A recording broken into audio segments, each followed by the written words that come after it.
గతించిన దినం 10వ తారీఖున అక్కడ కూడా ఆ అబ్బాయి కూడా ఆ సేవకుడు పెళ్లి చేసుకోలేదు. బిషప్ ప్రభాకర్ గారు అంటారు, నువ్వు పెళ్లి చేసుకోయే ముందు పెళ్లి చేసుకుని ఇద్దరు కలిసి జోరుగా వెళుతూ గృహ దర్శనం చేస్తే నిన్ను ఆహ్వానిస్తారు. సింగిల్గా చేతులు ఊపుకుంటా వెళితే ఎవరు ఇంట్లోకి రానివారు నిన్ను. ఎవరు ఏది శ్యామ్ వచ్చాను ఎక్కడన్నా మరి పెళ్లికి సిద్ధమేనా? పాస్టర్ గారు మరి నీకు పెళ్లి చేయడానికి రెడీ. ఆయన దగ్గర పట్ట రిజిస్టర్, ఆయన రిజిస్టర్ ఒక 500 వివాహాలు చేశారు. మేము చేస్తాం పెళ్లి, నువ్వు డబ్బులు ₹1 ఖర్చు పెట్టవసరం, ఓకేనా? భోజనం కూడా మేము పెట్టుకున్నాం అంటున్నాడు నాగేశ్వరరావు గారు. దేనికి మహిమ కలుగును కాక. ఆయనలో ఉన్న ఆసక్తిని బట్టి దేని మహిమపరచున్నాం. మరి ఆయనకున్న పశువులు అమ్మేసి మందిరాన్ని కట్టాలని పునాది వేసుకున్నారు. ఎంత ఆసక్తి చూడండి. ఎవరు పైనుంచి వచ్చిన వాళ్ళు, కోయిటోళ్ళు వచ్చిన, అమెరికా నుంచి వచ్చిన వాళ్ళు డబ్బులు ఇస్తారని చెప్పేసి మనం ఆశపడకూడదు. ఎప్పుడు కూడా దేవుని మీద భారం కలిగి. ఇందాక మా అక్క భీమవరంలో ఉంటాను, ఆమె ప్రవక్తిని, అక్క నేను ఫలానా దిక్కు వెళ్తున్నాను, ఆ దైవ సేవకుల గురించి ప్రార్థన చేయండి అంటే ఆమె ప్రార్థన చేసి నాకు మెసేజ్ పంపించింది. ఆ మెసేజ్లో మీరు మరి మేము మైక్లో పెట్టి ఉన్నాము కనుక ఆయన చేసిన పరిచర్యను దేవాది దేవుడు చూచున్నాడు కనుక. తర్వాత రెండవది ఏంటన్నదంటే నీకు శ్రమలు రాబోతున్నది మోజెస్ అని చెప్పి చెప్పడం కూడా జరిగింది. శ్రమలు కావాలంటారా వద్దంటారా? కావాలంటారా? రావాలి. దేవుని సేవకునికి శ్రమలు రావాలి. దేవుని స్తోత్రం కలుగును గాక.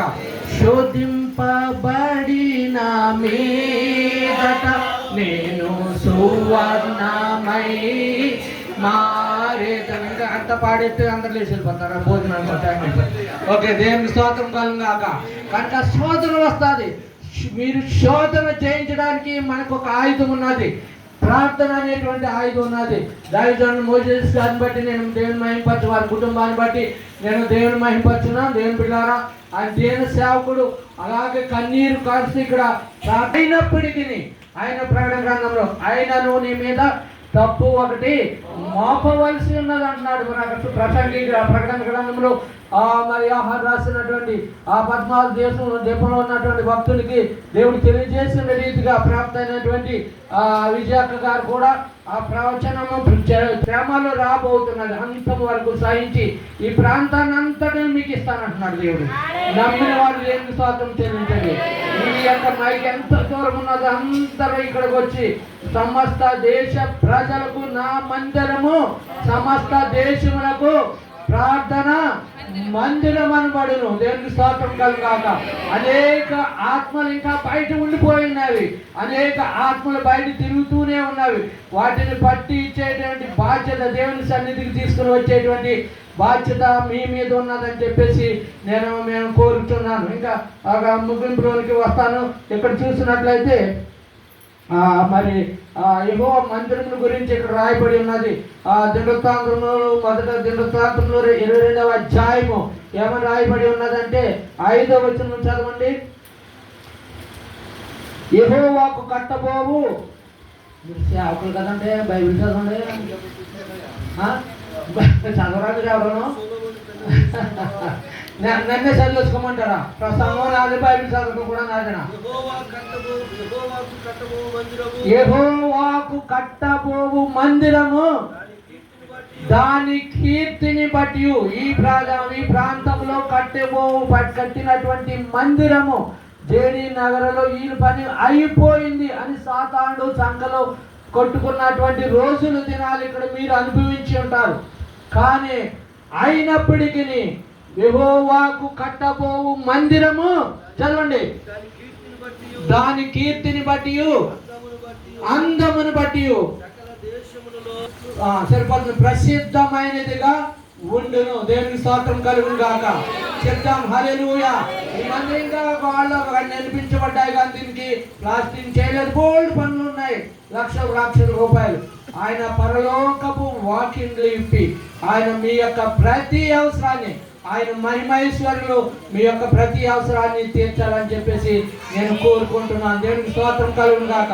ఇంకొక వచనం చెప్పి చూపించి నేను ముగించబోతున్నాను. దేవునికి స్తోత్రం హల్లెలూయా. హిజ్కియాకు ఒక ఉత్తరం వచ్చిందండి. హిజ్కియా ఎవరు? ఎవరండి హిజ్కియా? ఎవరు? సేవకులు చెప్పాలి. హిజ్కియా ఎవరు? యాజకుడు కాదు, మరి ఆయన రాజు, ఇశ్రాయేలు ప్రజలను ఏలినటువంటి రాజు. రాజు గారికి ఒక ఉత్తరం వచ్చింది. ఆయన పరిపాలన చాలా జాగ్రత్తగా మరి పరిపాలిస్తున్నాడు. ఇశ్రాయేల్ ప్రజలు అంత మరి భక్తి కలిగినటువంటి యాజకుడు రాజు ఎవరూ లేరు. అయినప్పటికీ అతను ఒకానొక దినాన్ని ఉత్తరం వచ్చింది. ఎవరి దగ్గర నుంచి ఉత్తరం వచ్చింది? మరి పొరుగు దేశమైనటువంటి సన్హరేబు దగ్గర నుంచి ఒక ఉత్తరం వచ్చింది. దేవునికి స్తోత్రం కలుగును గాక. చెప్తాం హల్లెలూయా. ఆ ఉత్తరము తీసుకొని మరి ఆ గ్రామంలో ఆ యొక్క ఊర్లో ఉన్నటువంటి నాయకులకి లేకపోతే యాజకులకి అందరికీ చెప్పాలి, చదివి వినిపించాడు.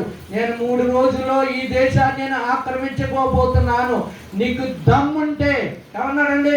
నీకు దమ్ముంటే వచ్చి నన్ను, నీవు సేవించుచున్న నీ దేవుడు, మనం సేవించున్న దేవుడు ఎవరండి? చెప్పారండి బాబు. సజీవుడైన దేవుడు. మనం చెప్తాం, సజీవుడైన దేవుడు. ఆయన నిన్న నేడు నిరంతరం. యాజకులు చెప్పాలి మాటలు. ఆయన నిన్న నేడు నిరంతరము ఏకరీతిగా ఉన్నవాడు అను దేవుడు. దేవునికి స్తోత్రం కలుగుగాక. ఆయన దేవుని యొక్క మందిరానికి వెళ్ళాడు, అందరితో మాట్లాడాడు, ప్రజలందరూ వచ్చారు. ఆ ఉత్తరం తీసుకున్నాడు. అయ్యా, నిన్ను సేవించిన మేము మా మీదకి రాబో సన్హరేబు పంపించినటువంటి ఈ ఉత్తరాన్ని నువ్వు ఆలకించి చూడమయ్యా అని చెప్పేసి మరి సన్హరేబు మరి హిజ్కియా ప్రార్థన చేశాడు. ఎలా ప్రార్థన చేశాడు? మీరు ఎప్పుడైనా ఇలా ప్రార్థన చేశారా? చెప్పమంటారా? చూపించమంటారా? ఏడుస్తా ప్రార్థన చేశాడా? చెప్పండి. అక్కడ వాక్యం ఉన్నది, చూడండి. అక్కడ చూడండి, హిజ్కియా మరి చూడండి 18వ అధ్యాయం 19. అక్కడ చూడండి ఏమని రాయబడి ఉన్నదంటే, రాజులు మొదటి గ్రంథమే కదండి,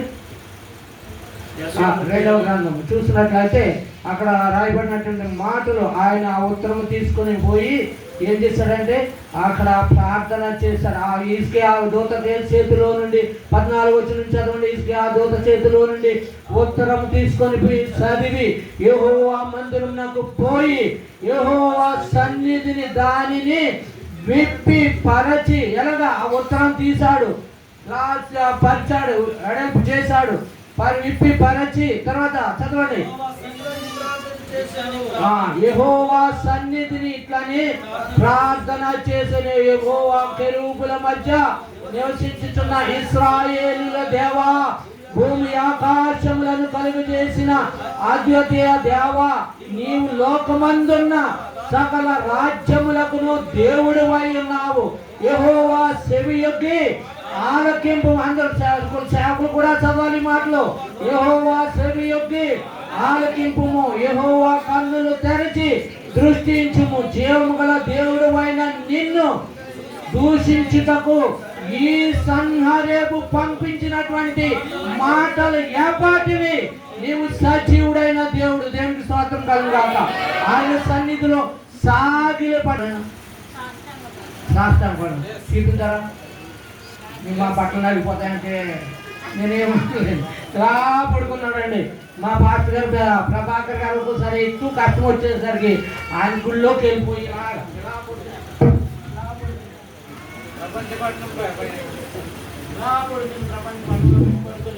ఇలా ప్రార్థన చేస్తారు.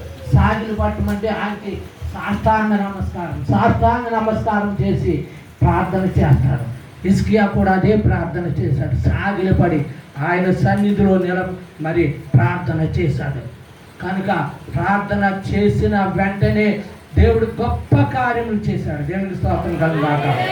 ఎంతమంది సైన్యాన్ని పంపించాడు దేవుడు? చెప్పండి, సేవకులు చెప్పాలి. ఎంతమంది సైన్యాన్ని పంపించాడు? యేసయ్య దేవుని పేరేంటి? సైన్యములకు అధిపతియగు యెహోవా. ఎంతమంది సైన్యాన్ని పంపించాడు దేవుడు? చెప్పాలి, యాజకులు చెప్పాలి. ఒకే ఒక దూతను ఆ రాత్రి పంపించాడు. ఎక్కడికి పంపించాడు? సన్హరేబు పంపించినటువంటి ఆ సైన్యంలోనికి పంపించున్నాడు. ఒక్క రాత్రి ఆ యొక్క దూత ఎలా ఉంటుందంటే దూసిన ఖడ్గమును చేత పట్టుకొని ఏం చేసిందంటే 185,000 మందిని ఒక్క రాత్రి ఒకే ఒక దూత. మనం ఎక్కడికైనా వెళ్తుంటే మీ దూతను కాపలా పెట్టేయండి బాబా, ఎందరు వచ్చేయాలి వెనకాల వచ్చేయాలి, ముందు వచ్చేయాలి వెనకాల వచ్చేయాలి కదండి. ఎంతమంది వచ్చారు మీకు కూడాను చెప్పండి, అందరూ వచ్చారంట. ఇప్పుడేమో సన్హరేము చేసి మరి హిజ్కియా చేసిన ప్రార్థన ఏంటి, ఆయన ఈ ఉత్తరం వచ్చింది, ఈ కష్టకాలంలో ఉన్నాము, మా దేశం తుడిచిపెట్టుకోకపోతుంది, దేవునికి అసాధ్యమైనది ఏదైనా ఉన్నదా? లేదు. ఆయన సైన్యములకు అధిపతి యెహోవా 185,000 మంది రాత్రి ఒకే ఒక దూత దూసిన ఖడ్గమును చేత పట్టుకుని మరి ఆ యొక్క మరి సన్హరేబు పంపించినటువంటి సైన్యాన్ని అంతని హతమార్చున్నాడు. దేవుని బిడ్డలారా, ఈ యొక్క మధ్యాహ్నంలో మరి ఈ చక్కని మందిరాన్ని దేవుడు మీకు ఇచ్చినాడు. మీకు కష్టం వచ్చినా, బాధ వచ్చినా, నష్టం వచ్చినా, కన్నీరు వచ్చినా, ఏమొచ్చినా ఎవరికి చెప్పవసరం లేదు. ఒక్కడవే వచ్చి ఇక్కడ సాగిలపడు. బెంచి మీద కూర్చోవద్దు, సాగిలపడి మనం ప్రార్థన చేయాలి. సాగిలపడి మ్రోకెదము సాధ్యముతో ఆత్మలు మన ప్రభు యేసుని సాగిలపడి.